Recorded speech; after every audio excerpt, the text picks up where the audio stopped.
This is the game Scions. The continent of Valderon has for centuries been divided and ruled by the six mighty houses of the Xantharian Empire, the Kingdom of Pyraster, the Alliance of the Silver Peaks, the Protectors of the Onyx Coast, the Dominion of Shadowsedge, and the High Order of the Golden Sun. You, the players, are heirs and scions of these great noble families. It is your first day at the Academy. You are all currently traveling across a vast mountainous terrain in this big convoy that has kind of gathered as the time kind of drew near from each of these kingdoms, depending on where you're coming from, right? And so you're all in this one big like convoy of others, of what you assume to be other students, on their way to the Royal Academy. It is at the Royal Academy that you will train in combat, magic, and leadership. You will forge alliances and rivalries with future leaders of Valderon's major and minor houses. But there's a darkness stirring, and strange events have been noted to happen at the Royal Academy. There are rumors spreading of conspiracies. There's been mysterious bandits attacks in the surrounding region around the Academy. And there's rumors of an ancient evil. Maybe. Who knows, really? Who can you trust as tensions rise between the major and minor houses? Will you guide your house to glory and uncover the truth before it's too late? Or will you doom the land of Valderon forever and decide the balance of power needs to change? Welcome to the Emerald Citadel, the Royal Academy. As your convoy crests over a horizon in front of you, you see it. The Royal Academy stands as a venerable monument to knowledge and learning, a sprawling ancient structure that seems to have grown organically from the very mountain upon which it is built. It is situated atop a towering peak. The Academy can only be reached by traversing a long, arcing bridge of weathered stone that spans a deep chasm. Its parapets adorned with statues of legendary figures from the realm's history. As you approach, the Academy itself appears as a tangled labyrinth of towers, turrets, and serpentine walls that seem to defy any singular architectural style. Stone fortifications from bygone eras form the skeletal foundations. Let me put a pause on the music there.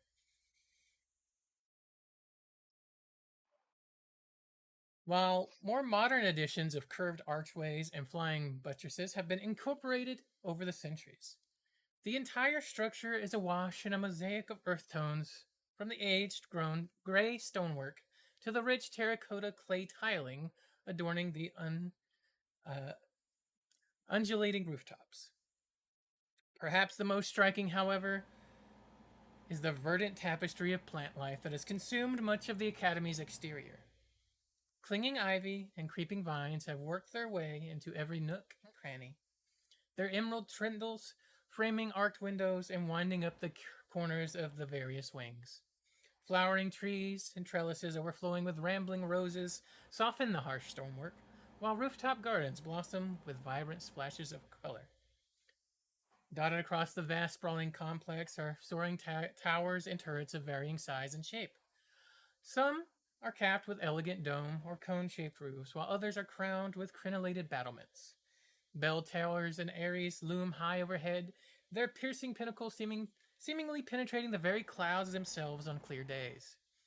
Tucked within the labyrinthine walls are verdant courtyards and cloistered gardens, sanctuaries of tranquility amid the scholastic grandeur. There's bubbling fountains and meandering streams that feed the lush groves of willows and flowering hedgerows, providing shaded alcoves for quiet study and contemplation. The Royal Academy is an awe-inspiring confluence of the ancient and modern, the martial and the scholastic, the fortified and the cloistral, an enduring bastion of timeless wisdom cloaked in verdant constancy. To walk its vine entangled halls is to step into a legacy as complex and multifaceted as the vast knowledge it has housed for untold centuries. Welcome to the Emerald Citadel.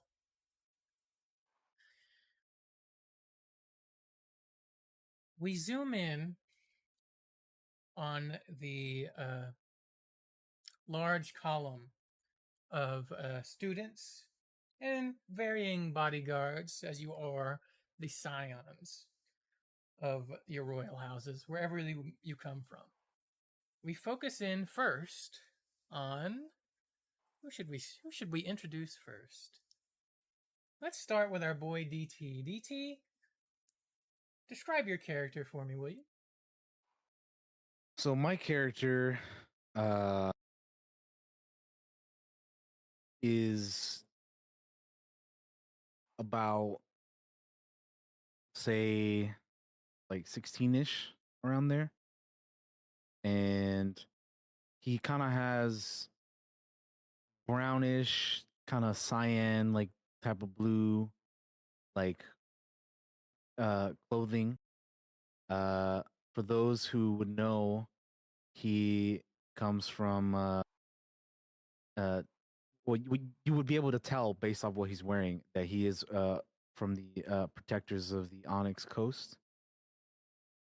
and he has kind of brown bronze skin, uh brown hair as well, and uh like hazelish brown eyes as well. And he's just looking eagerly and kind of excited, but not kind of wanting to like really like show off that he's, like have it be known that much.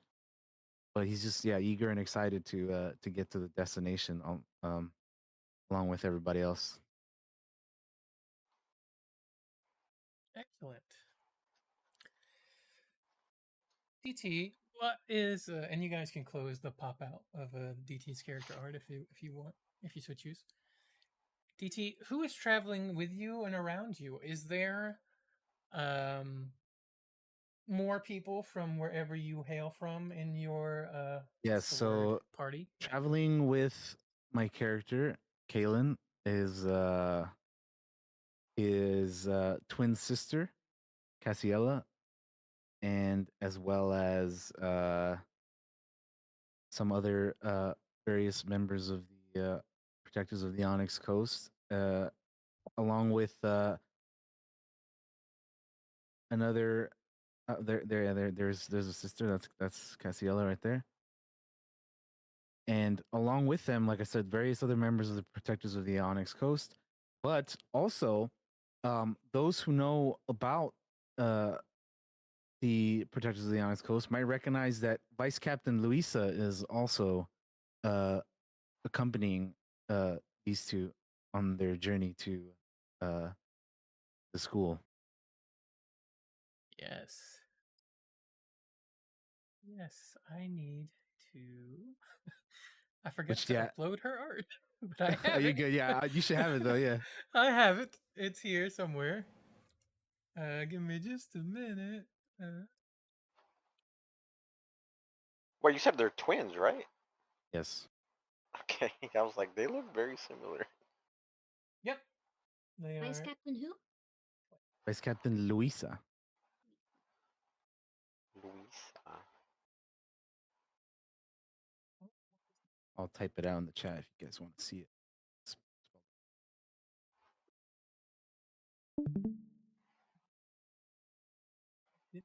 Oh god.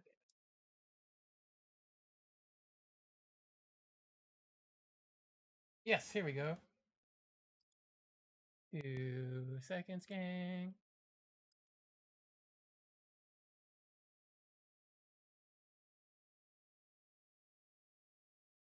Load this real quick.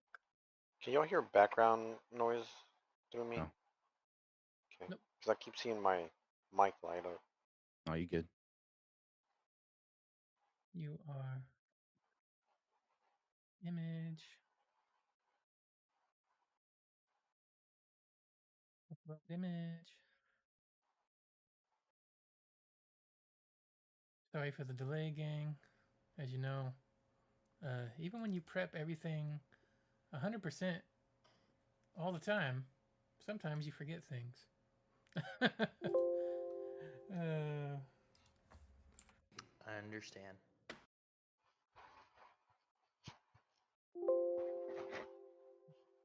Keep hitting the one bit.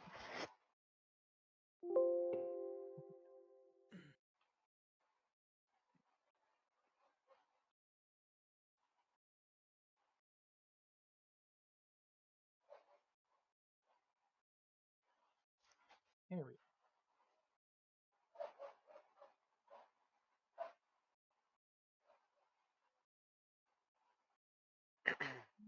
Sweet.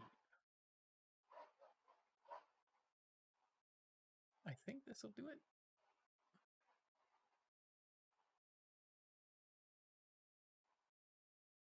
There she is. Yes. This is a good looking trio here. The hell?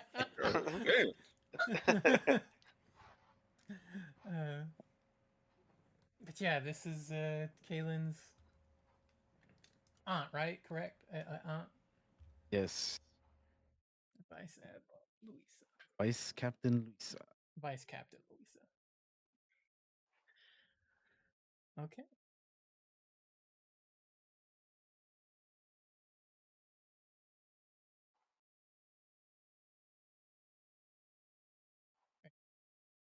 DT, is there anything else that you would like to describe, or are we ready to move on? Oh, we can move on. I know we got other people to introduce. All right. So around Kaylin's group is mostly the Onyx Coast. So let's shift around a little bit here. Juan, why don't you go ahead and describe your character for the group? My character's name is Kagu Ama. He is a 4'2" um, dwarf. So he's 4 foot 2 inches tall.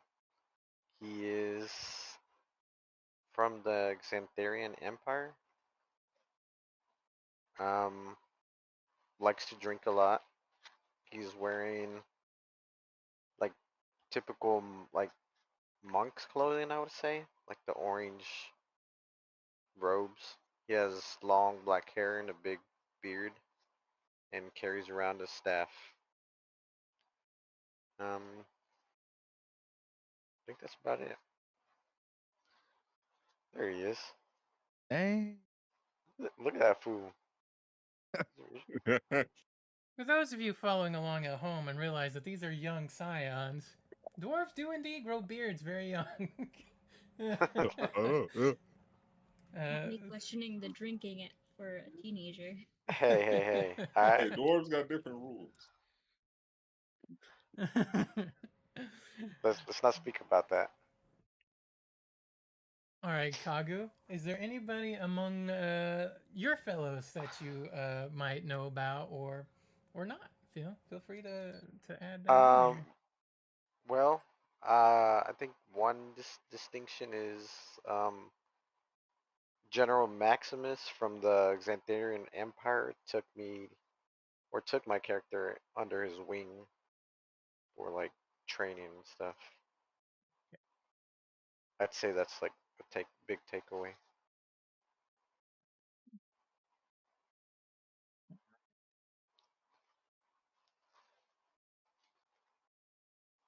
If that's all you have, Juan, we will move on to Okay, our yep. next party member. That's all I have. Let's move on down to Bigfoot. Why don't you go ahead and describe your character to us? So our camera kind of pans over to you. The camera pans over, and you see a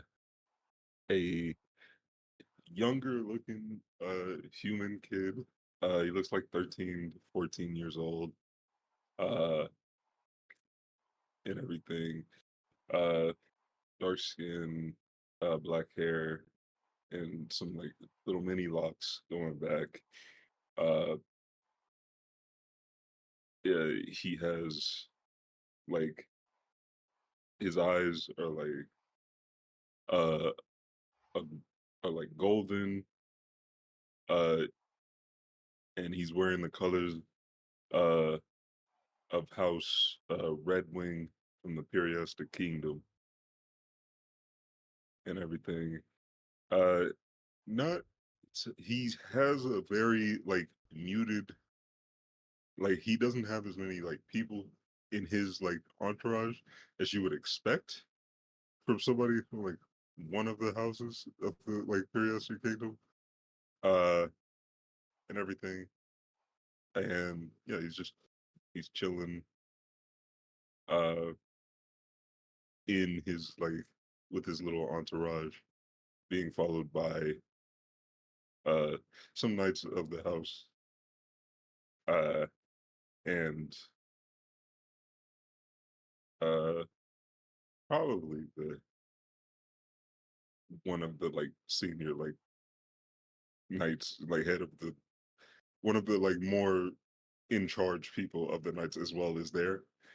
uh it very much looks like he, like if you were to inspect his entourage closely, it looks like, unlike everybody else, there wasn't a lot of time to get him here. Like it was like he like he just came from something else or something. Uh, and yeah, that's him.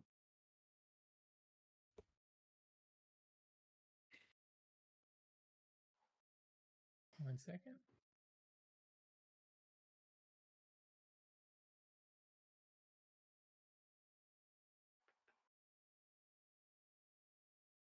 Yeah, the senior knight that is traveling with you, uh, that is traveling with Marcel Redwing is Sir Alaric Crimson Feather. I will put that in the chat for you. So that you can copy it and add it into your notes. He served your house loyally, and all around has kind of helped train you at certain parts and kept you fairly together. Bigfoot, if that is accommodable to you. Yeah, makes sense. Or, sorry, Marcel, if that is accommodable to you.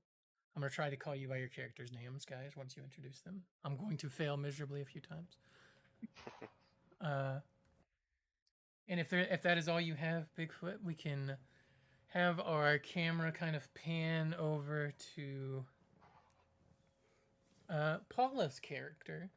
Paula, would you like to go ahead and introduce your character for us? Yeah. What do you look like? What is your name?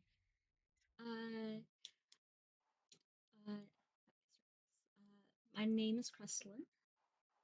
What you see before you is a girl around the age of, I would say, 15 to 16. The first thing that you notice is her skin.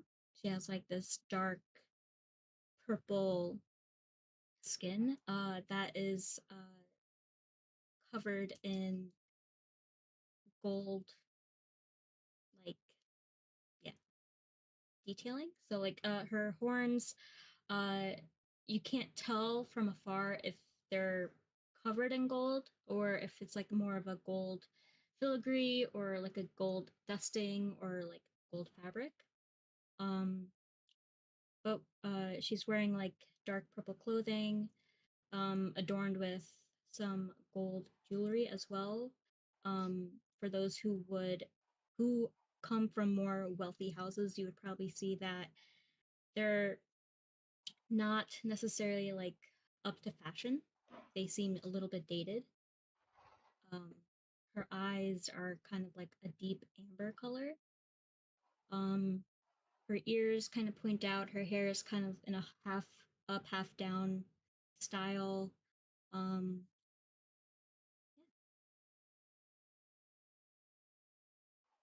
it. Okay. Is there anybody traveling with Kreslin? No? Yes? I don't know. Yeah. No. It's up to you. I don't think so. Okay. She seems to be amongst the crowd of students. She seems to be kind of not by her lonesome, but she kind of has like maybe a step or two away from everyone. You kind of see her like eyeing the walls and taking in the details of the hall. You could see maybe she's a little anxious. You could probably find her like fingers are kind of like picking at her skin, but she like tries to stop, but then she goes back at it. She's just like anxious, and she's not trying to hide it. She's just like two in her head right now. I got you. I'm gonna go back to everybody in just a second because I just thought of this question while Kreslin was talking about what they were going through. Kreslin, what or Paula, how does Kreslin feel Right now? laying their eyes on this great academy? Like, what does this invoke? Any kind of sense of feeling for you? Yes, she feels extremely small. Like she's been noticing like the other students and their attire and like them talking amongst each other. She kind of spots like people knowing each other, like friends and whatnot. So she feels small, and she doesn't know how to like brush off this feeling. And with this grand, you know, school that's in front of her, she doesn't know how to make herself fit in. Or like, yeah, I'll say that. Okay. Our camera is going to pan over to another character standing in or walking along this entourage as you guys are slowly getting closer across the bridge to the academy. Phenom, would you please introduce your character and what do they look like and such? Let's do it. Yes, my character's name is Okazos. You can probably also say Okazos. I'm not sure how the pronunciation is over there.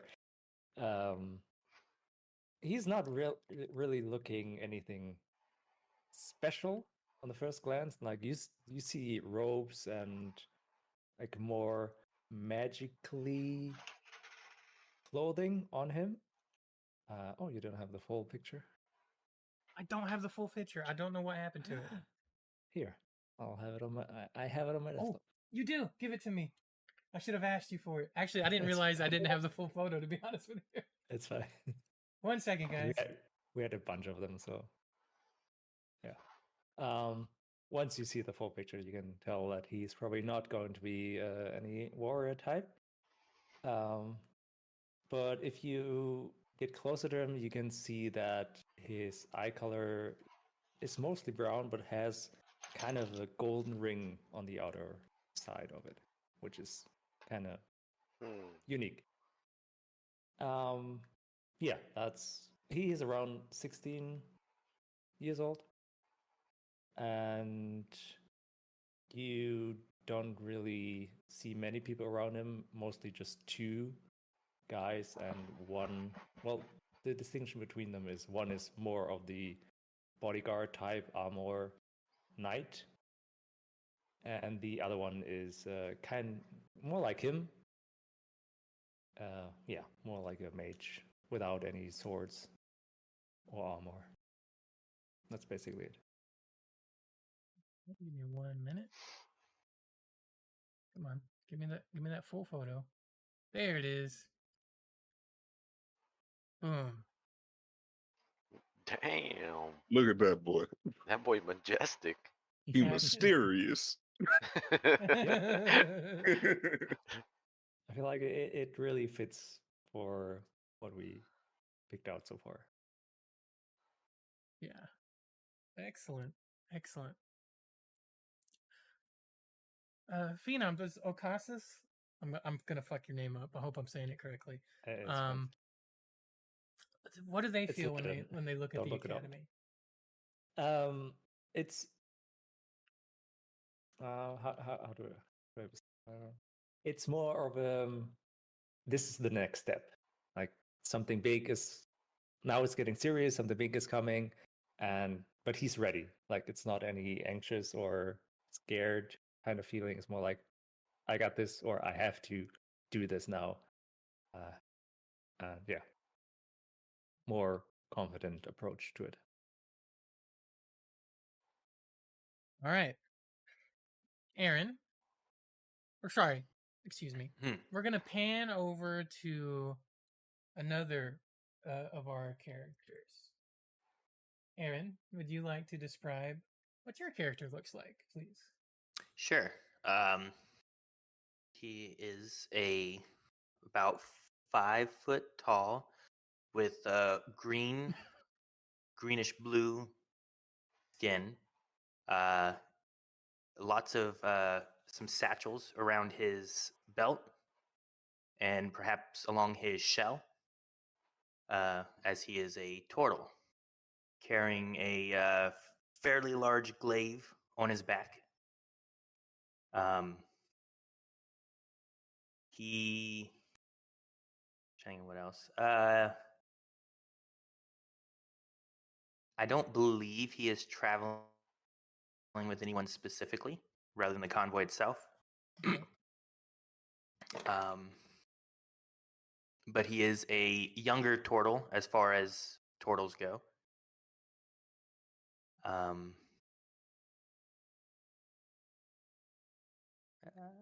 suppose that's most of what he looks like. He does come from the Onyx Coast as well. Okay. And what does he feel when he looks at the academy? What is... Oh, and what's your name? Did you say your character's name? Oh, the name is S.E. Trot. Fuck you. Huh? No, Fuck you. Bigfoot just knows what your name is. That's all. He knows my name. What's with the picture though? Yeah, I was gonna say, are don't- we supposed to see something or no? Because that, yeah. No, No, Aaron I never don't sent have- me art, and I thought I'd be a Oh, smart okay. ass and show I found a art. bunch of like random turtle pictures, but a lot of the things to make them never wanted to do turtles. And I never found one that I liked, and I never sent one. But maybe I can try to find something else at some point. It's no rush. You'll just be the little silhouette till we have something. That's all. But you know, looking at this, where he's usually from is usually not as often not as grand and as high as this mountain to this great I don't know, cathedral-y looking thing. So he's kind of I don't know, I guess taken aback by how beautiful it is and how large it is. When he's used to more of like he's used to the sea and how big it is, but it doesn't usually go up. Is he out of breath? I mean, he has been staying consistent, but he is not super tired, but it has been a long journey. But he likes to stay nice and steady with his speed and his journeys. Okay. But he is not the fastest of the group. He's definitely probably towards the back of the people traveling. This is such a random thought as we're playing here, but since we're chill, I'm going to voice it anyway. I can't help but when you were describing how your character moves and like walks and how he like paces himself, but is good. For some reason, your character image popped into my head, but you have roller skates on, and I don't know why. I feel like, I feel like that would be so genius for turtles to That'd be move fun, around. yeah. Just be on skates. Okay.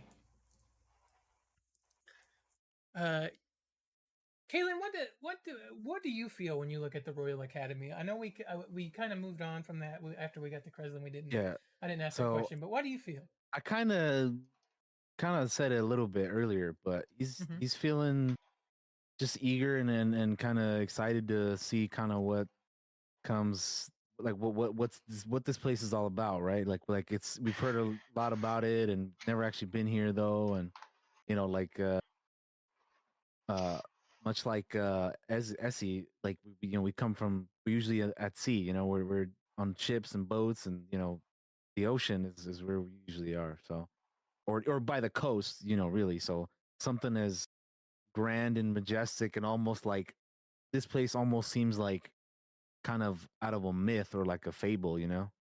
So seeing it is kind of like, there's that bit of like mystery of like, how is it going to be on the inside? And, like, is it going to live up to kind of what you've heard about? So yeah, he's just kind of eagerly kind of excited about what's going on here.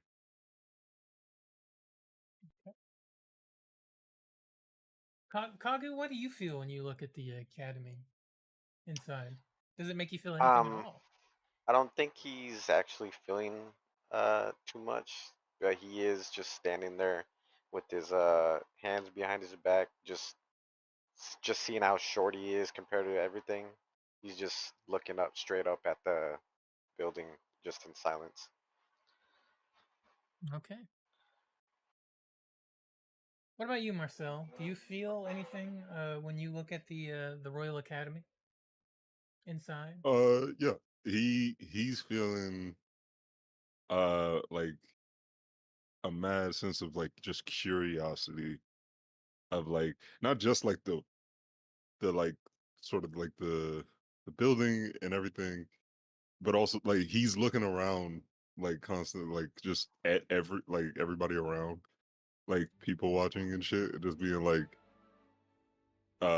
very curious about like all these different walks of life that have come to this one place, and how and what are all the differences, like what does everybody think of this place, like how does, like he's super like excited and curious about like uh all the possibilities that could be born here. uh yeah, so he's just he chilling. Okay. After the introductions of your characters, your convoy approaches the academy bridge, and it crosses with like no interruptions, and you find yourselves eventually out front of the academy doors, and standing there is let me get my notes here. As you guys approach the doors, you see 9 figures standing there. You see a human woman dressed in a red and gold, probably around 30s, 40s, around that area. A very, very young 40s would probably be the best guess. Along with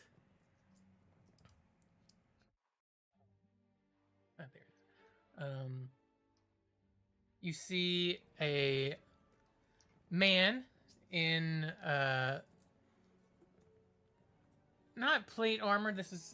He carries kind of like himself like a warrior. Anybody that would have some kind of martial training would recognize him. He's probably in his 50s. He's got gray and white hair, and a beard and mustache. And you guys will get photos of these people as we kind of introduce them here in a little bit. Next up, next to the male figure, you see a dwarf, female, dressed kind of in these not royal robes, these very plain brown type robes with a religious symbol hanging around her neck. Next, you see a balding tiefling male that's wearing glasses. He's wearing these luxurious robes of black and gold and red. He's blue color and has two large horns protruding from his head, from his balding head. You see next to him an elf, an elven woman, dressed in green and purple, kind of like a mix of cloth and plate type armor. She has like long hair that's like so silver it almost looks it looks not silver, so gray it almost looks silver. And she has these kind of purpley eyes. And next to her, you have another elf, elven woman with a very dark skin and these very, very blue eyes, wearing this kind of armor that you've never really seen before. From wherever you hail from has never seen the like of this. It is very intricate and made of like iron, and it has like a glowing symbol on the chest.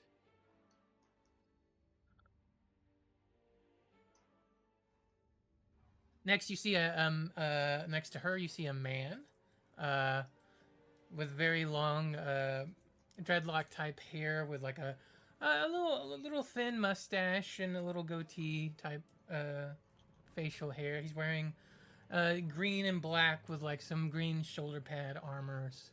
Fairly young for a human, or at least looks young. And next to him, you see another human man wearing black and gold cloth robes and a hat that is embroidered with different designs.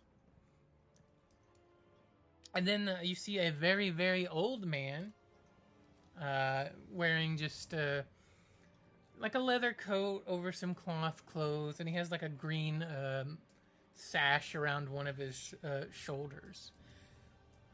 I'm going to ask the party of players here, do any of you, and this is totally up to you, know who any of the teachers are at the Royal Academy? Have you heard of them? Have you ever interacted with any of them? And this is totally up to you guys. You can or you cannot. Just let me know. Anybody? Well, I would very much heard of them before, but I would not assume that I met anyone. Would you recognize any of them? From the descriptions and maybe drawings, sure. Maybe tied to my character, I might have seen them in some way or shape, form. I don't want to reveal it, but Okay, you probably know what that's fine. I'm talking about. Anybody else? I don't believe Essie Trot would recognize any of them. Okay. If they're like kind of like big figures or like people who are like whose names will kind of be known, I feel like I probably know of them if I haven't met them. You've definitely heard of Sir Barhold Steelthor. Yeah. And this is him. I'm gonna throw him in the chat. Did you say any of their names? I did not, Okay. because you're gonna learn them right now when I throw them in the chat. I thought I missed them. No. And that's how you spell their names. This is the man, the older man with like the beard and the mustache, and he's kind of in casual kind of warrior type garb. Anybody with martial knowledge would probably know the basics of Sir Barhold, and that is that he is a killer, a warrior that is almost unmatched in the world. Think the Sword of the Morning from Game of Thrones almost. Like he is that well known as a warrior. Actually, hang on, I might have some additional notes here for him because I did make some for a few. Yeah, he's heavily scarred. Keep that on the down low.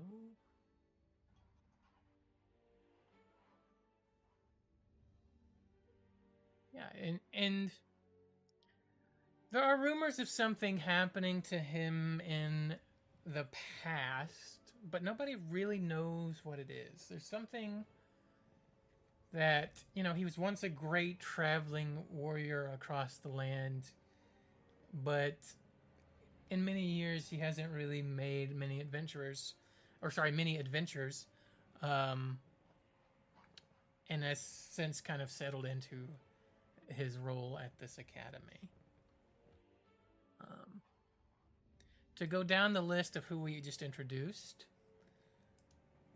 you have Sir Barhold, obviously, the head warrior. You have headmistress Tola Zadania, who you guys you received your letters from many months ago when we first talked about playing this game. Mm-hmm. Remember that? Okay. So this is the lady that wrote those letters, and she's she's the main person in charge of the school. Is this one of the? Sorry. No, go ahead. Is this one of the people that you described? Yes, these are all earlier? the people I've described. Yes. Okay. Next we have this is the dwarven lady coming up next. This is Chaplain Mother Theodosia. She was the dwarf lady in plain robes with a holy symbol. And I'm just throwing them in the chat, that way you guys can see them easily and can get names and all of that if you want. She's a Next dwarf too. She doesn't have a beard though. What the hell, man? not all of them do. Maybe I know, just fucking. maybe she shaves. Next up, we have the Dean of History, Professor Anders Farshield. He is the blue tiefling with glasses that we described earlier.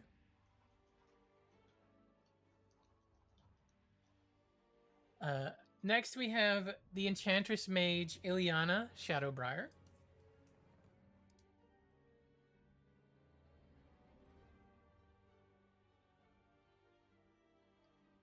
And after her, we have the Chief Alchemist, Master Theophania Zyre.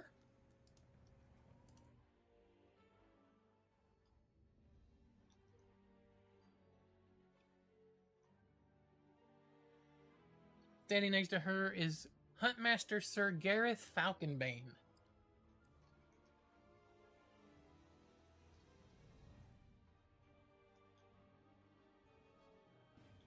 And then standing next to him is Maestro Signor Ricardo Firelight. That was a good accent there.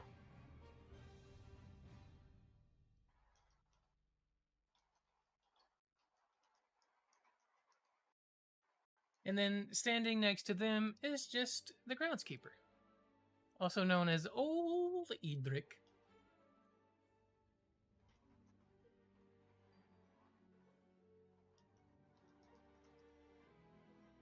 And you all kind of gather in front of, if you've heard of, even if you don't recognize them, odds are, in some way, shape, or form, you've at the very least heard their names. Because these are the teachers of the Emerald Citadel, the Royal Academy. They are storied, legendary characters within this world. That, for some reason or another, have gathered here at the Academy and become teachers to the future scions of the great houses.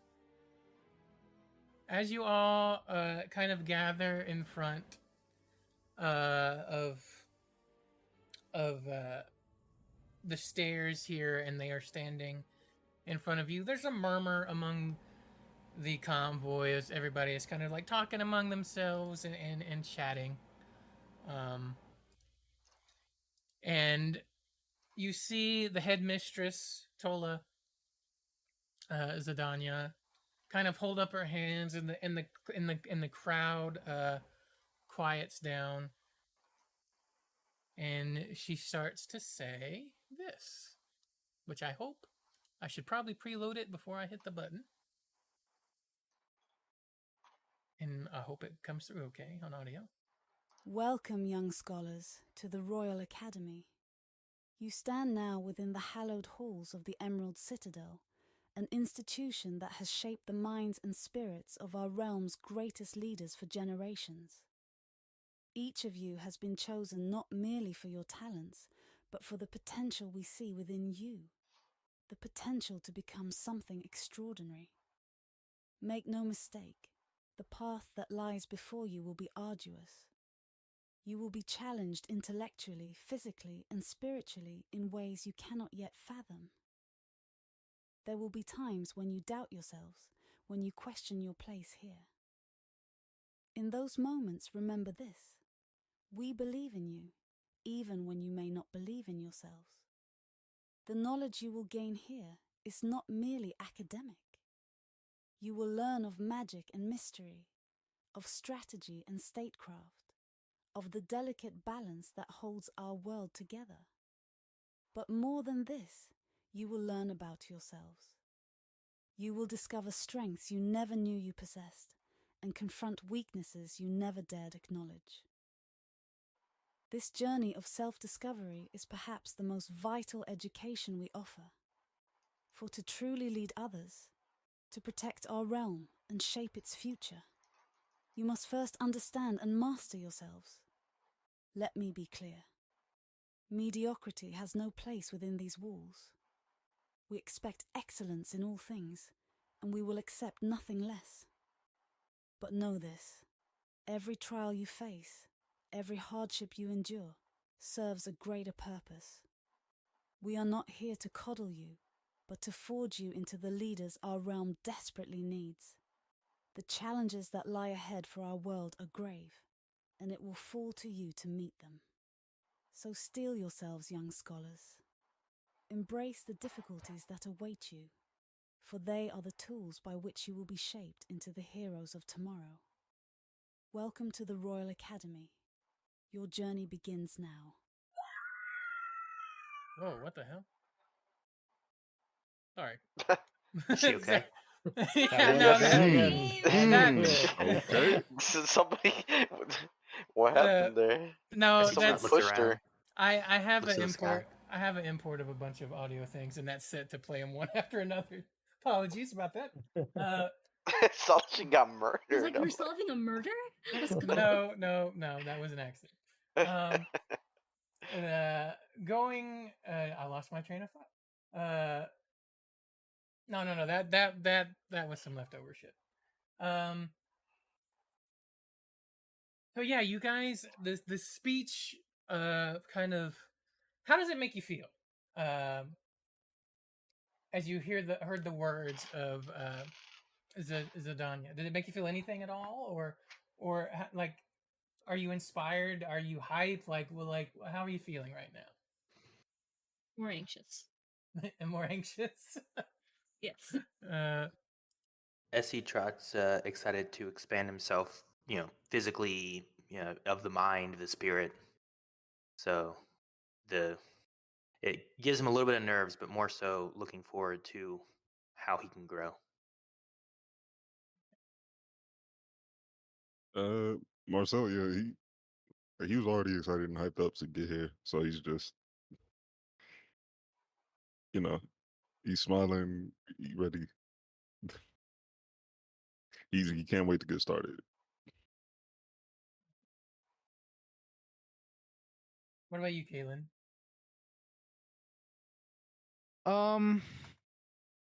I just kind of like acknowledged the words that she was saying, and it's for me, for him, or for my character. It's more of like, like that's cool. That's kind of the plan. That's what they want to do. But we'll see what that actually, like. He's thinking like, well, we'll see what that actually entails of, like what really what are we really gonna do here? Like that's like it's one thing saying it, and then another like kind of going through it. So that's kind of what he's thinking right now.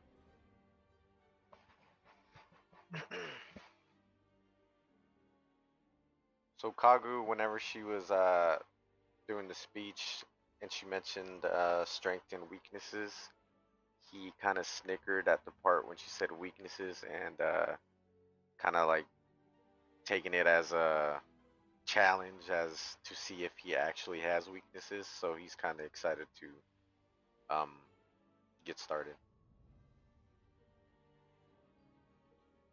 Okay. Excellent. As you all step up toward the academy, you hear the headmistress's voice once again that says, "Our Royal Academy is divided into 3 separate houses while on the grounds here. As you step through into our hallowed halls, there will be a sword floating at the entranceway. And as you pass by, you are to take the sword in your hand, and that sword will determine which house you will be sorted into. House Valorian, named after the High King Valorian the Lionheart, who united the fractured kingdoms through strength of arms centuries ago. House Arius, named for Archmage Arius the Wise, whose arcane knowledge and magical innovations advanced the realm. House Shadowbrand, named after the mysterious Queen Shadowbrand, renowned for her cunning and subtle power and network of spies." She kind of smiles at the last word there. Which house you get sorted into does not matter. They each will have equal opportunity to differentiate themselves based on the metal of your heart and what you bring to them. It is to help simulate what this realm has. Multiple houses, multiple kingdoms. As you enter the realm of the Royale Politique, you must learn to both battle each other, work together, not just with swords and arrows, but also with pen and paper. Welcome to the Emerald Citadel.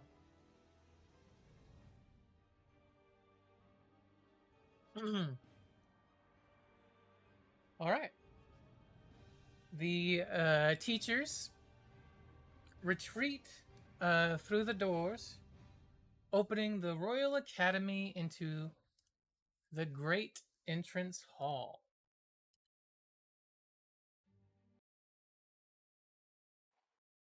Welcome to the entrance hall, which I have a description of right here. The entrance hall of the Royal Academy is a grand and imposing space, befitting an institution that trains the future leaders and heroes of this world. As you approach the main doors, you are greeted by towering arches adorned with intricate carvings depicting scenes of valor, wisdom, and epic deeds of legendary figures from this realm's history. Pushing open the massive oaken doors, you step into a vast chamber with soaring ceilings supported by grand columns etched with runes of power. The floor is paved with polished marble tiles arranged in an intricate pattern that radiates outward from the center, where a grand falcon cascades crystal clear water into a basin adorned with statues of mythical guardians. The walls are lined with tapestries and banners, each representing a noble house or prominent family. The heraldic symbols woven with threads of gold and silver. Between the tapestries, alcoves Between the tapestry, alcoves house suits of armor and displays of ancient relics, serving as reminders of the Academy's rich history and the legacy its students are expected to uphold.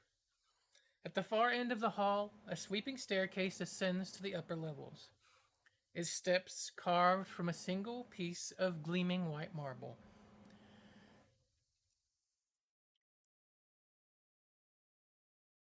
Uh, The walkways are adorned with sculptures of dragons and other fantastical beasts, their eyes seeming to follow those who ascend or descend. The hall is illuminated by grand chandeliers that hang from vaulted ceilings, their flames casting a warm, flickering glow over the entire space. The air is filled with the scent of aged tomes and the faint aroma of incense, hinting at the arcane knowledge and mystical teachings that await within the Academy's halls. Overall, the entrance hall exudes an aura of grandeur, history, and the promise of greatness for those who pass through its doors, setting the stage for the epic adventures and heroic deeds that will unfold within the hollowed walls of the Royal Academy. Who is the first person that steps through the door? So is it this picture that we're seeing? This is what we're walking into. Yes, except there is a sword floating kind of right in front of the door. The teachers kind of line, making almost like you have to pass by us. Like they're divided on. So the teachers are divided in sides, like a hall to walk through, and then there's a sword floating in the middle. Okay, I'll walk through, and as I walk through, I see the floating sword, and I like tap it with my staff.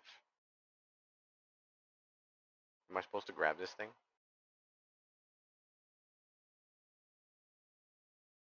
While that while that's happening, I also walk through, but I notice that he's doing that, so I kind of walk and watch as he's kind of tapping or trying to tap the sword.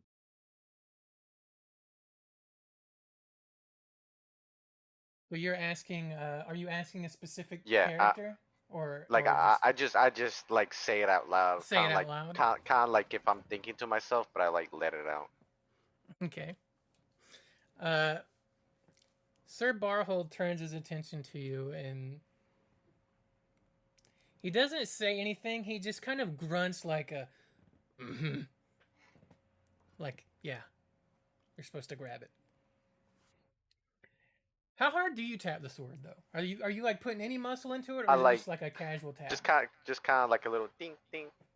Yeah, the 'Cause it's, sword like, doesn't move flying at in all the air. as you kind of Okay. tap it. It is completely solid. Okay. So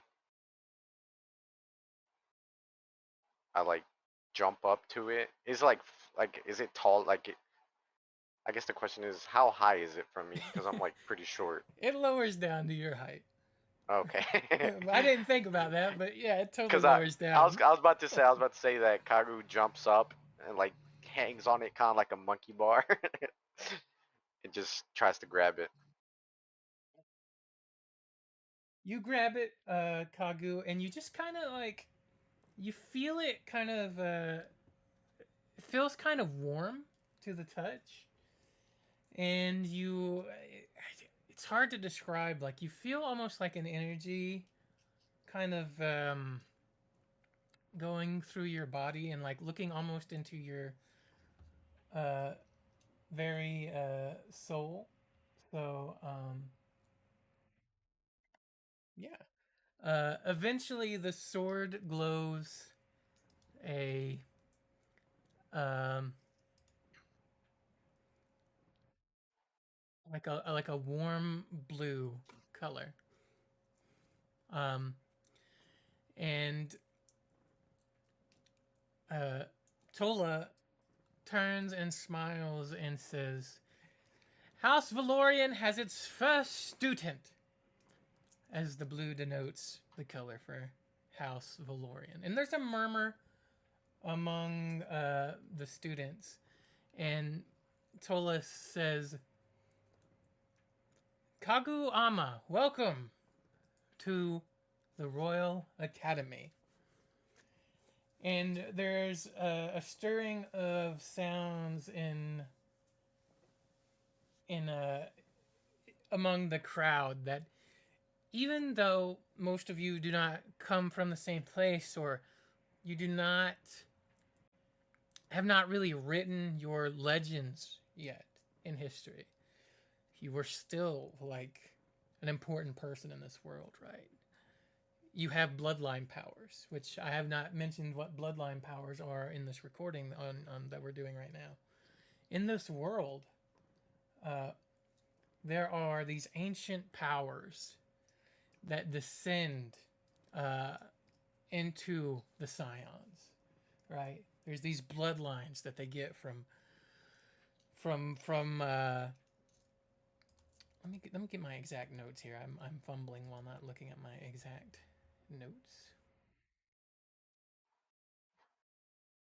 So there are these unique abilities that are passed down into a lot of people in this world, but mostly into the most powerful families of this world.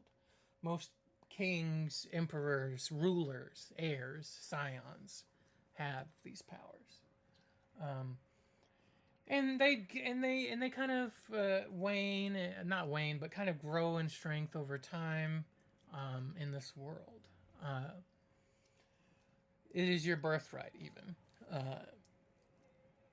We will get more into that as we get into the history of the world. But all the heirs here, everybody at the Royal Academy will have a bloodline power. And what that is will be revealed in time. But there's a murmur of students in the behind you, Kagu, because you're the first one to grab the sword, right? Everybody sees you. They may not have known who you were, but when she said your name, they definitely know or have heard of you now.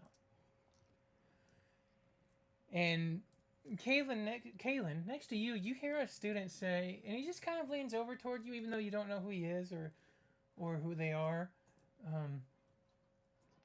You know, he leans over at you and he says, they say Kaguama that he has fully mastered the art of quivering palm and can kill anything, no matter how large, with but a single touch.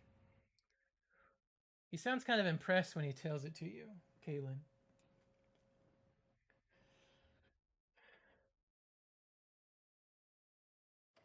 I say, who'd you hear that from? Heard it here and there from different.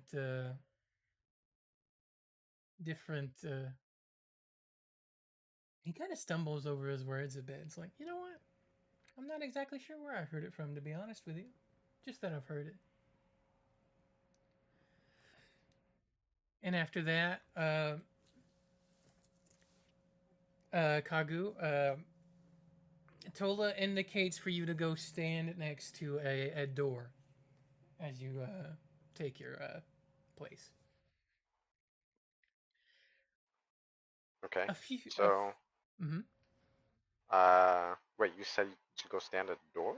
Yeah, there's a door. So you've stepped into the grand hall now, and there's multiple doors and stairways on this floor. And Tola has kind of pointed out a door for you to go stand next to. Okay. And so I just walk over there and lean against the wall. Yeah. While So, this has been yep. happening, Essie has kind of not really been paying attention to Kagu and just kind of been walking inward a little bit by little bit, looking at the inside of this building and the walls and everything, being like the first time seeing something like this for him. And probably walks past the sword while he's doing this. Okay. So you start to walk kind of past without, you're just kind of looking around and kind of get carried away and start walking past the sword. And Professor Anders Farshield kind of takes note of you, and he says with just a gentle voice, "Ah, yes. It's very easy to get taken in and distracted by the legends of those etched on these walls here. While over there is a carving of Scathy Stormborn.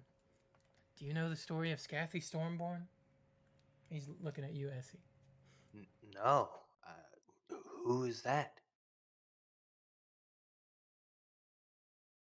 Scathy Stormborn was a warrior born during the fiercest blizzard in 1,000 years. And the howling winds, they say, gifted her with unnatural strength. She grew to become renowned for her prowess in battle. They say she wielded a warhammer forged from a fallen star, and that its head crackled with lightning when she struck a foe. No one could stand against her, and no fortress could withstand her fury. Yeah. As you said, like there's like a tapestry or a mural or what is it? So it's carved on the wall, and what you see carved on the wall is a woman, kind of surrounded by like these carvings of like kind of like tornadoes meant to represent the wind, right? And there is a carving of her warhammer, and a star, like almost kind of giving birth to the hammer as it kind of falls, kind of not falls, but slides, kind of carved down into her hands, with lightning kind of coming out of it. And you see more of the mural than the professor has said here to you, which is you see these what you could only describe to be and Aaron, I'll ask this about Essie. Does Essie know what a frost giant is? Maybe I've heard stories, but not what one would look like. Okay. So how do you react to what you see on the carving at the moment and as well? What do you do? Essie, I imagine, would look at this carving as he's telling the story. But I feel like his eyes would be drawn. You said the hammer is also there, like she's holding it. Mm-hmm. I feel like his eyes would kind of be drawn towards looking at this hammer from this star that you mentioned as well. Before kind of looking around at other elements of the carving, perhaps even asking what happened of her, like what happened to what was it, Storm? What was the last name again? It is Scathy Stormborn. I can put it in the chat for you. Scathy Stormborn. Yeah. Perhaps even asking the professor what happened to Scathy Stormborn. Like if it's known or He points to the carving and says, "You see there, Scathy's greatest feat came when the frost giants descended from their icy realm to conquer the mortal lands. She single-handedly battled their king for 3 days and nights. With a final thunderous blow, she shattered his crown and drove the giants back to their frozen home. What happened to her? Nobody ever really knows. But like all legends, or like all stories, she faded into legend."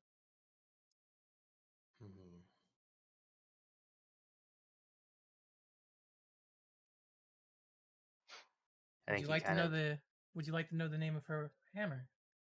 And he kind of smiles a warm smile at you, like really thrilled. And you notice when he first started talking, he had a stutter, but as he talked about the story and the history and the legend, that stutter disappeared. Yeah. What was the name of her hammer? Frost Fury. Essie kind of looks at it in her hand and whispers to himself.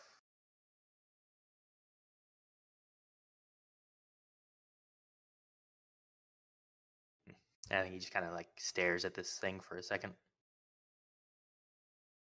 The professor smiles and then says, "Essie, And he knows your name. You didn't even have to tell him. Hmm? Would you mind stepping back and taking hold of the sword at the entrance, please? We need to get Oh. you sorted into a house. Sure. He looks around and like that. He just points towards what looks like a sword and heads that direction. Yes. I grab the sword, pick it up.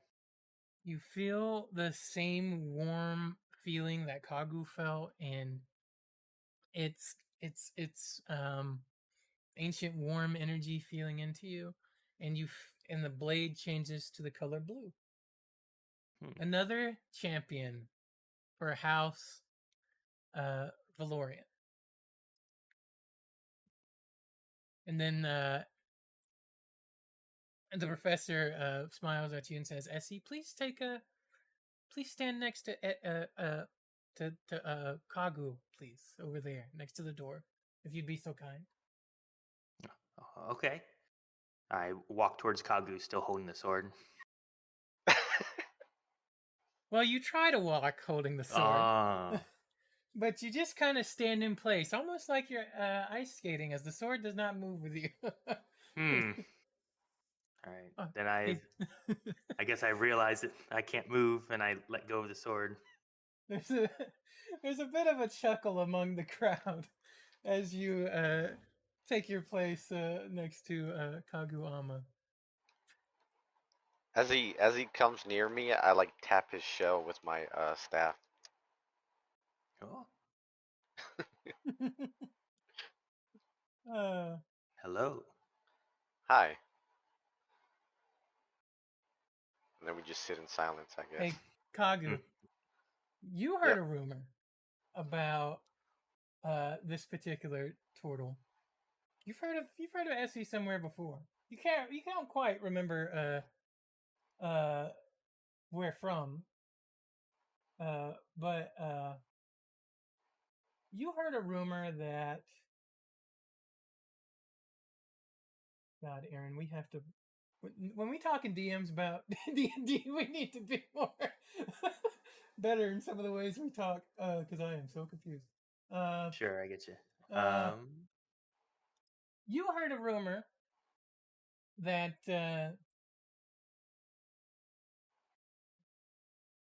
Let's see.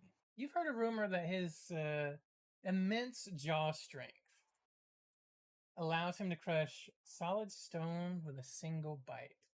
You don't know if it's true or not, but you've definitely heard it somewhere. Okay. So we're like standing next to each other, right? Or just sitting or whatever. Yeah, you guys are standing next to each other, and as you are kind of talking to each other, the next student kind of walks up and takes the sword, and it glows a purple, and then he walks over to another area. While Kagu's thinking about that, Essie just happens to yawn. As Essie's yawning, I pull a little pebble out of my pocket and just lay it next to him.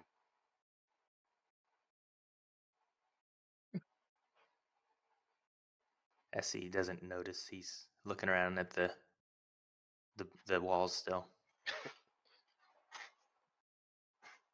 Okay. So some time passes, and students are sorted into different houses. Now, while sorting into the house, we've already predetermined this. Anybody watching at home, the players are all going to be sorted into the same house. It's just easier that way. Would anybody does anything happen for anybody that hasn't gone yet for their sword? Rich, was there anything that would happen or that you would like to happen while you take the sword in hand?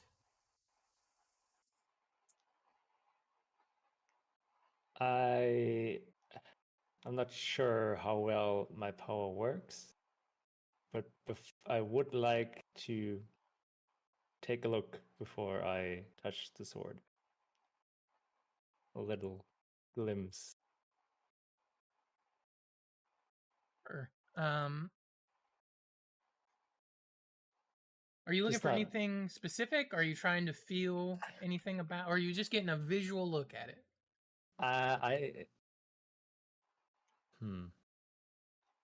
At first, I wanted to get like a feeling for, like, will this be a positive thing or negative?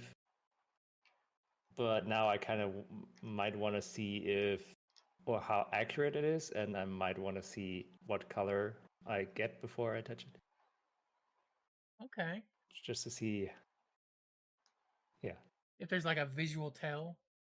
yeah, like if I could predict it or Okay, predict. I got you. First of all, give me an insight check. First roll of the game, boys and girls. Hey. All right, you gotta tell me where. All right. I mean, I can just click on my character, right, and then. Yep. Inside. There. And then normal roll. Yes. A 16.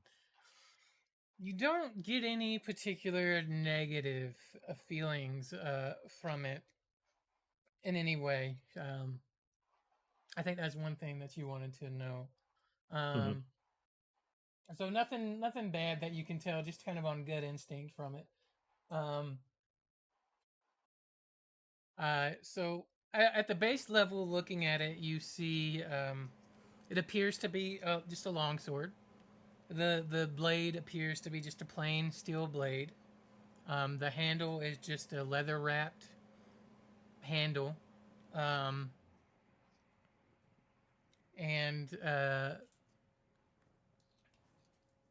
yeah. And you wanted to, what was the other thing you wanted to know about it? I kind of want to see if I can tell Influence what it? color. Well, not influence, but more like, can I know what color it will be before I touch it? Or Okay. will it be the same thing I saw? And then, yeah. Okay. Just I got you. Oh, okay. I see. Phenom, roll a d20 for me. Just a flat d20. You can do it with at the bottom of the chat. this one.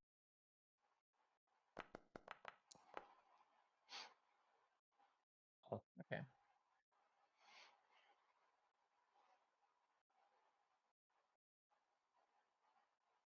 I'm gonna DM you really quick. All right.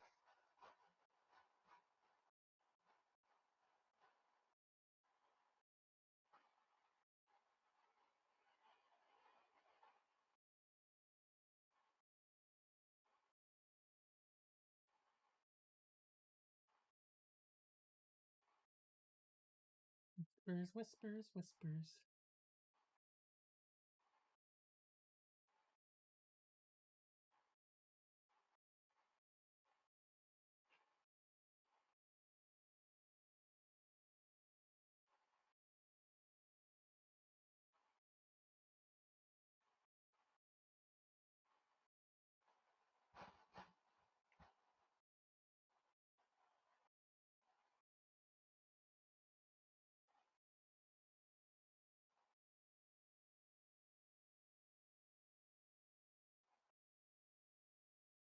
Okay.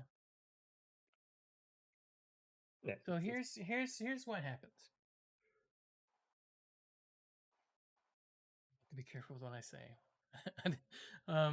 So far, the colors that have come through have been blue, green, and purple. Not purple. Yeah, purple.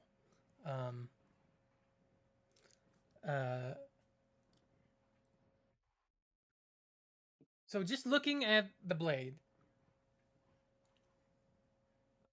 you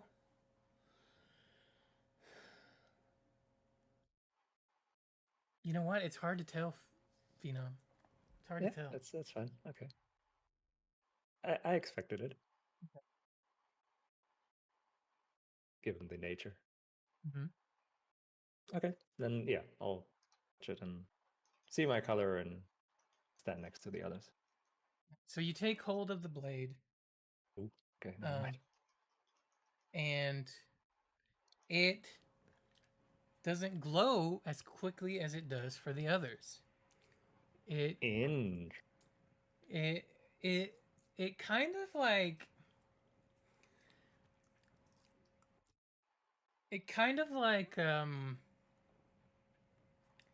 is a mix of colors.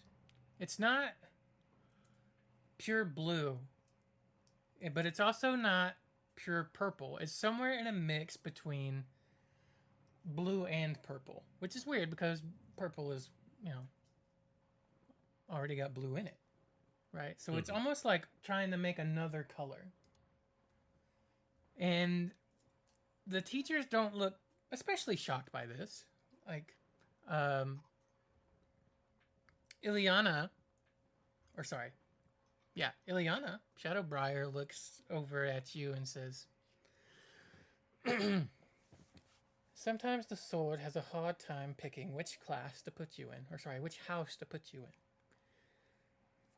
You demonstrate qualities for either house. But be that as it may, and the blade starts to turn blue. It eventually makes its decision. And she kind of smiles as the blade turns completely blue and you are sorted into House Valorian. Okay, as I walk towards the others, I kind of squint my eyes and try to think about it. Okay. Does anybody else want to go through the sorting ritual? Like, do they have a specific thing that they want to do during it? I'll head up next. I think in a similar fashion, to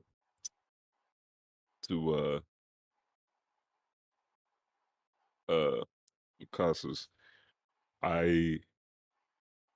Marcelo go up and he'll be like looking at the blade, trying to like figure out like what type of like magic and shit is happening here.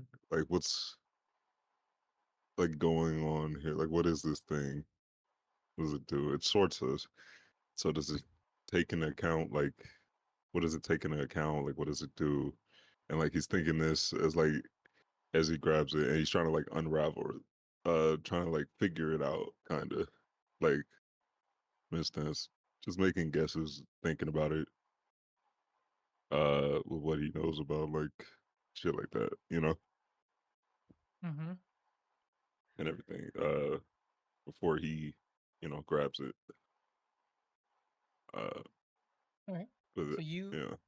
you grab it, right? And Mhm. this energy, this warm feeling, flows into you, and it can almost sense, your thoughts, your questions, and you don't really hear a voice or anything like that, but you get a sense of it telling you its purpose, which is to look at your qualities, like what best are you at this moment in your life? What best do you represent? What do you have the potential to become? And it's almost complicated. It's very complicated in what it's trying to express to you, because it can't tell the future. All it can do is kind of judge you based on who you are now. And the blade glows blue.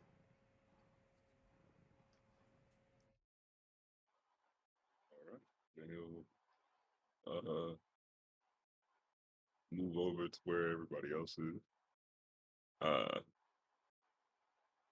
And he'll he goes over and is immediately he walks over everybody and he's like goes over to everybody. He's like because we all got announced like whenever like shit was going on, right? Like whenever we go up to bat, they announce who you are and whatnot, right? Like Mm-hmm. That's what's been going on, right? Okay, cool. So like, so yeah, like he goes over to everybody already over there, and he's like, "Hello, Essie, right? Uh, I'm Marcel. Pleasure to meet you. Uh, Oh, same with you, Kaigu. Uh, and you, of course, Consus. It's a pleasure to meet you all, and I hope you have a good time together." As you were introducing yourself, Kagu just like lightly taps your armor with his staff, and then just sits back down. hmm. He like Uh, quirks an eyebrow, but Nice to meet you, Marcellus. What was the name? Marcel, what's up? Marcel. Yes. Nice to meet you as well. Okay. Yeah, he's just smiling.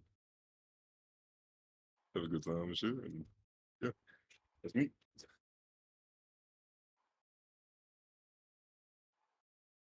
Also, I don't know if I mentioned this. I'm gonna just put this in now. He's like 5'8", 5'9", Okay. for like a comparison size wise in your head. Yep. Yeah. I'm looking up at everybody. So. Wait, how tall? Wait, how tall did you say you were? Essie's about Essie. 5 feet. Okay.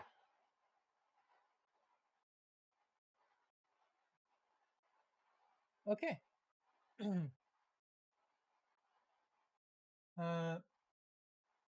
Kreslin, Yes. it is your turn. Is there anything you want to do with the sword or with any of the professors or anything around the room, maybe?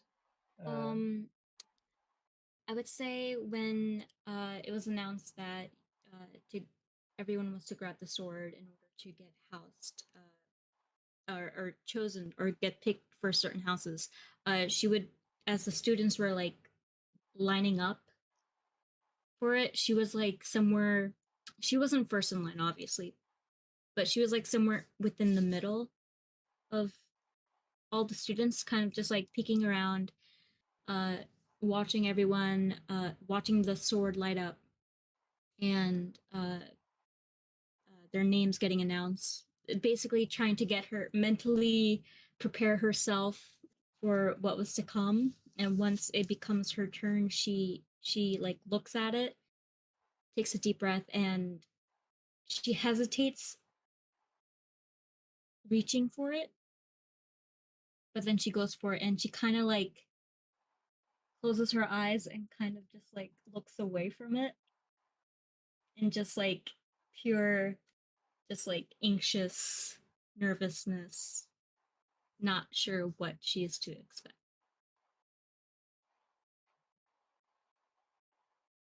So you feel the same warmth and you feel a little reassurance kind of come into you from the sword as it starts to glow the color blue, denoting another uh, person for House Valorian. And Tola smiles at you and says, "Please take your place among your other housemates." I thank you. And then she lets go, and kind of just like awkwardly like brushes her hands like along her like clothing from like sweat because she's so nervous, and then she just lines up with everyone else from her house. Marcel introduces himself to you. He's like, hello. I don't know if you respond or anything like that to him, but he's like, She tries her best to to smile, but given the circumstances, she just kind of like this weird half like grimace smile, you know? She's like, As all Uh, that's going on, Kagu walks up to you, and he starts to like move his staff towards you, kind of like getting ready to tap your like horns, but thinks twice about it and retracts and her just. eyes widen and she takes a step away from you. So I just step back and then just sit there. She, as a act of protection, she crosses her arms like over her chest, kind of just like. And then she just watches the rest of the students go grab the sword and see as they get selected into the different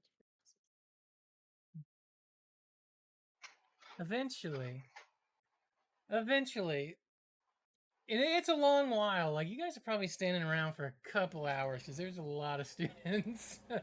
um, eventually, the entire 3 houses are sorted. Um, and the houses are fairly large. This room is bigger than what's pictured in the picture. Obviously, the picture is just to kind of set the stage a little bit. It's pretty massive in here. Um, uh, but there are some fellow students among you all. You take note that you all look kind of strange as you all are dressed in your garbs from your home kingdoms or locations or areas that you come from. So you're kind of like all hodgepodged together at the moment. Um, and the headmistress Tola turns and says, "Excellent, excellent." Um, she turns and smiles at each of the houses in turn. Get to know your fellow students, your fellow heirs, your fellow scions. For one day, you may need to call upon them to save your life. Now, let the feast begin. And the door behind you opens up into a grand great hall, lined with all the food that you could possibly want. The Great Hall of the Royal Academy is a spectacular chamber befitting the grandest of feasts and most lavish of celebrations. It is situated here on the first floor, or bottom floor. Its immense double doors of polished oak and ornate iron bands lead into a vast rectangular space that seems to stretch on endlessly. Emblazoned across the vaulted ceiling are vivid frescoes depicting glorious scenes of legendary heroes, mythical beasts, and epic battles from the storied history of your realm. The masterful artistry is brought to life by the warm glow emanating from the rows of grand chandeliers suspended below, each holding hundreds of flickering candle lights. The walls are lined with colossal fireplaces, their hearths easily large enough for an ogre to stand upright within. Elaborately carved among mantels, arch over the crackling fires, adorned with stone effigies of griffins, dragons, and other fantastic guardians. Between the fireplaces, alcoves, and balconies allow for private conversations during events. Along the length of the hall run 2 parallel rows of thick, fluted columns, soaring to the arched ceiling far above. Twined around their base are stone vines and ivy inlaid with gemstones that glitter as if alive. The column supports galleries from which musicians can provide the tunes to accompany any grand ball or revel. The heart of the Great Hall is its immense long tables of polished oak set in parallel rows. Each can seat hundreds of guests on the intricately carved benches and chairs. The tables are always dressed with crisp ivory linens, golden candlesticks, and the finest tableware and silverware awaiting a lavish banquet. At the head of the hall, raised upon a dais, sits the royal table where esteemed faculty, honored guests, and members of noble houses preside over events. Here, The chairs are tall and throne-like, their backs carved with Heldric imagery and family insignias. The Great Hall is truly a breathtaking space for any grand ceremony, ball, or feast fit for nobles and heroes alike within the prestigious academies. Within the prestigious Royal Academy. And on the table is immense amounts of food, uh, of any kind, of uh, any type that you could possibly want. Um, there are 3 long rows of tables, and they each have a select tablecloth on them that is colored. There is a blue, a green, and a purple. As you note that is probably, you probably know which table to take a seat at. As you all step through the doors to take your place at the table, there is a whoosh as you step across the threshold, as your clothes magically change into the uniform of your house. Blue and gold is the color of House Valorian. This is your house. This is your home. This is the Emerald Citadel. And this is where we're going to end our session tonight. I know. And dude, how'd they know exactly what, like, my fit, dude? That's wild. My fit. You switched me up. Is it more so that like our clothes change, or is it just a coloration of our clothes change? Your clothes change completely. Okay. Which you will find out about next week when we play. Guys, I know it was a shorter session. We got started a little bit late. And I way over prepared apparently. Thank you guys for joining me for this first little introductory into the realm of Scions. You got to meet each other's characters for the first time. And I hope, like, as we continue to play and get to know each other's characters and your powers and abilities and bloodlines and all of that, that we have a lot of good times together in this game. Thank you all for joining me. And I love and appreciate everybody in this room. I really do. Like, you're some of my best friends, and I finally get to play D&D again after so long. So just thank you guys for joining me. Yeah, it's been a while, man. Yeah, been a minute. Thanks for putting it together and doing all this. And everything. It's fun to get back into it, get back into the game. And shit. I'm gonna be curious to see how all our how we interact and shit, and see what happened next and whatnot. And also, I don't know if what's the name, if Daniel, if your character went, I didn't know if your character went already had gone or whatever, like for the sword and For shit. the sword. Yeah, I was Yeah. thinking the same thing. Yeah, I No. didn't know if you had went and shit. So that's why I ain't say what's up to you. But Yeah. he would have just he was saying what's up to whoever was over there. So No, I know you guys were saying what's up as everybody did it. Yeah. No, I didn't do it. Maybe next week, or do like a Yeah, little we can flashback or something. we can flash back to it super quick. My brain was running in 6 different directions. Yeah, it with was time this. running short. Yeah,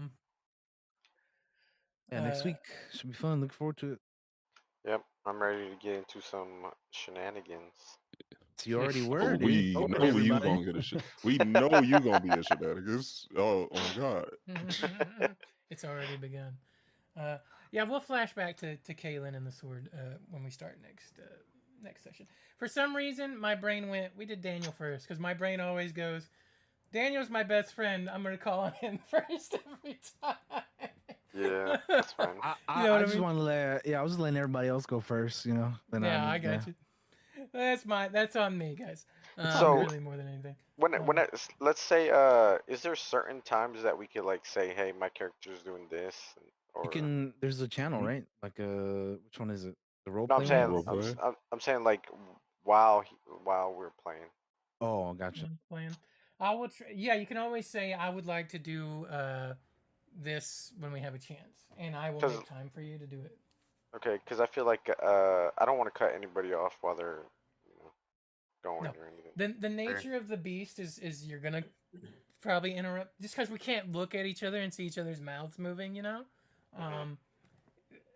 just if you're gonna cut in front of anybody, cut in front of me because I'm gonna be talking a lot. Okay. Obviously, if that's like if you're like Josh or DM, I would like to do this thing. You can also shoot me a DM in the Discord as well if you just want to type like hey I need a minute or something, and I can Mhm. make a pause in the conversation. Um, as well as that. I know that the opening sessions are always just a little bit on rails to get us kind of acquainted with each other, um, but pretty soon it's going to open up as we play. Before we end completely, I know we only played like an hour 40 minutes, but so far, what do you guys like so far with what we've done here with the game? If you have anything that you like so far. Um, is the description of the academy good enough? Also, I need to give you guys an achievement. Hang on one second. For me, it's more so like the ambiance and like the descriptions. Like it really helps Yeah, me dive into the world and be able to build the world in my I mind. was not expecting uh her like voice message The that you had. speech, That was the pretty cool. speech. Yeah. Yeah, I thought that That Yeah. was was cool dope. too. Yeah, That I was like that. dope. That was clean. Like I know we Uh, had one that was sent to us, but having it Uh-huh. in here, I figured it was just gonna be Josh doing it. You know, Yeah. not also having like the speech what? prepared, which How do is you know cool. that wasn't me?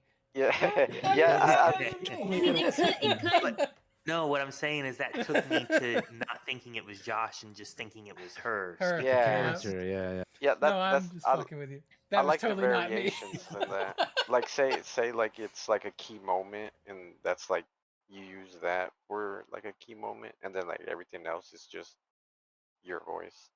I think that's pretty cool. Okay, cool. That helps uh, me figure out what you guys like. Yeah, Bigfoot. Go ahead. oh no, yeah, yeah, no, I enjoyed kind of hammering out like where we like how we come in, like where we're from, like uh the different views on like the academy, how the academy feels as just like a place and shit. Like already we've gotten like an amount of like extra world building within it that is like really cool, crazy with like some of the teachers and with uh it's got the like Stormborn that story and shit, like the whole deal there, and it's like it just feels like a really like there's a lot of cool shit to do. It is it's gonna be like a fun shit to get to, like so I'm excited. I like the backstories and stuff, kind of like with Aaron and looking at the statues and stuff. I thought that was cool too. Yeah. Okay. Well, that helps me figure out what you guys like. And for anybody that's going to be watching this recording, this is something I want to do at the end of every game, and that I would recommend anybody that ever has or DMs a game or runs a game or anything. Always see what your players enjoy after the game is over. Make sure they're feeling comfortable with everything, and ask them what they want more of. So, um, I think that's going to do it, guys. Thank you so much for playing with us. I'm going to go ahead and end the recording here. I know we got to get to a thing, so I'm going to end the recording.